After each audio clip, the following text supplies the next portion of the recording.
Last night in bed reading a good book called How to Be Happy by Dan Meredith. He shares a thought experiment. It's useful to know when you're not sure what the next step or action is to take. And so it goes like this.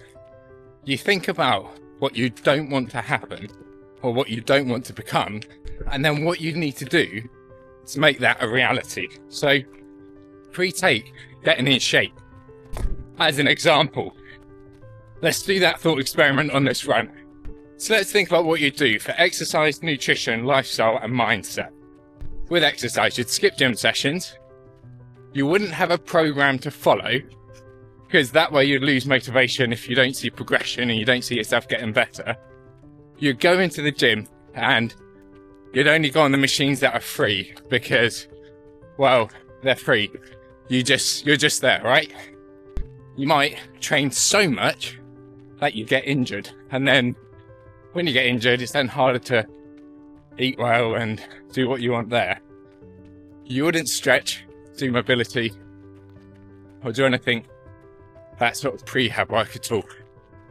You wouldn't try and educate yourself about what training you should do and why you should do it. Like whether you should do strength training, biometric training, cardiovascular training, VO2 max or zone 2.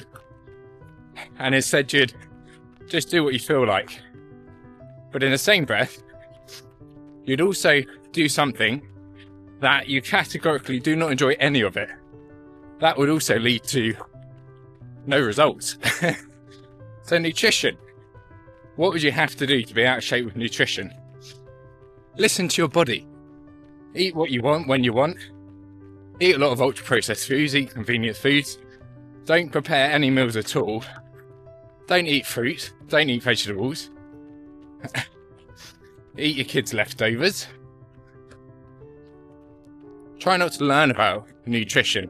What's in foods, how much protein, fats, carbs, how many calories. So you wouldn't track on MyFitnessPal.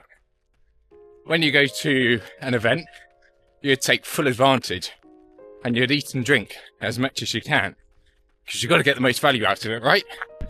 And you wouldn't eat any protein at all, because that would make you feel full and satiated and make it easier to handle cravings. You'll eat a lot of saturated fat, because that'll increase your risk of cardiovascular disease, inflammation, and not make you feel very good. You wouldn't eat any fiber. You'd skip breakfast every day, and then you would finish off every night eating biscuits on the sofa, or crisps. And then you'd eat late, and that would affect your sleep.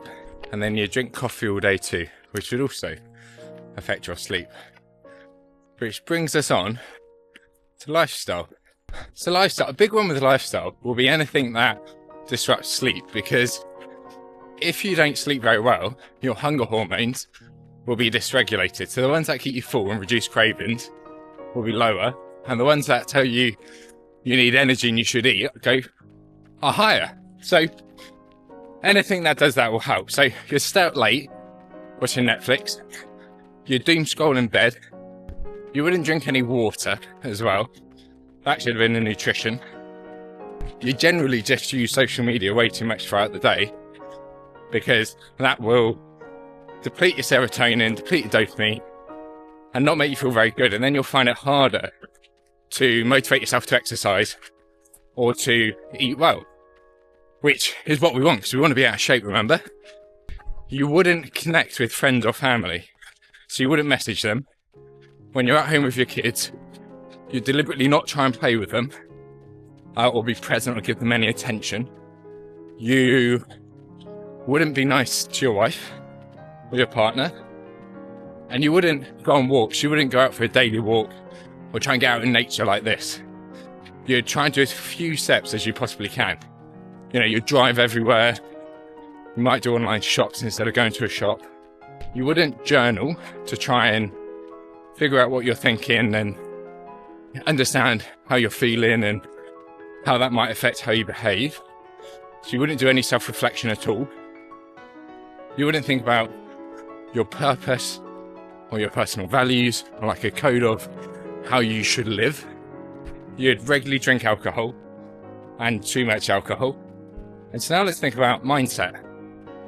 Well, the first one is you'd have a fixed mindset instead of a growth mindset. So you think that the position you're in is stuck. You can't change it at all. Because a growth mindset would suggest that you have agency, you can change your situation if you put the effort in. And you can get smarter, you can become a different person, shaping your identity. So we don't want that. You'd have a victim mindset, so you think the world will be out to get you, and that everyone is being vindictive, and everyone is trying to kind of shut you down. You'd have an all or nothing approach with everything that you do. If it doesn't go perfectly first time, then you just give up and you just go off the rails until, a couple of months later, you're motivated to try again. Because let's face it, if you're not perfect first time round, there's something wrong with you, right? Definitely not, by the way. That was sarcasm. Just in case anyone doesn't catch that in the video. You wouldn't be like a toddler trying to walk, but when you fall down, you get back up. Or when you make a mistake, you just try again. And you wouldn't seek support from a community or an online coach to keep you accountable. Because if you have a coach who can keep you accountable, messages you regularly, has a weekly check-in, and helps you see your blind spots and shows you an easier way to achieve your goals, and to be there to kind of encourage you when you feel like you're falling off the wagon.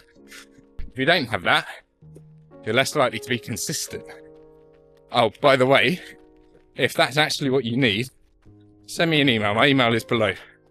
We can have a chat. You don't track progress. So you don't measure your weight, your waist, your hips, or take progress photos, or record your workouts. That is definitely not an exhaustive list of how to stay out of shape, but if you've got any other additions, comment below, let me know what they are. If you like this video, let me know as well. But I think it's a good idea to sometimes flip a problem on the head and think, what do I need to do to make sure this definitely doesn't happen?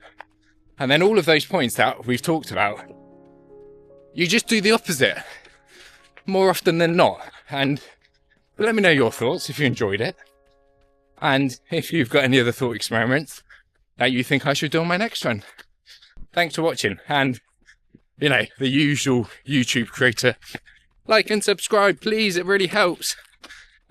Because, well, it does. And I want to help as many dads as I possibly can take control of their life again and feel better in themselves. So it all helps the cause. Thank you. Day 9, running 10k a day for 30 days. Done.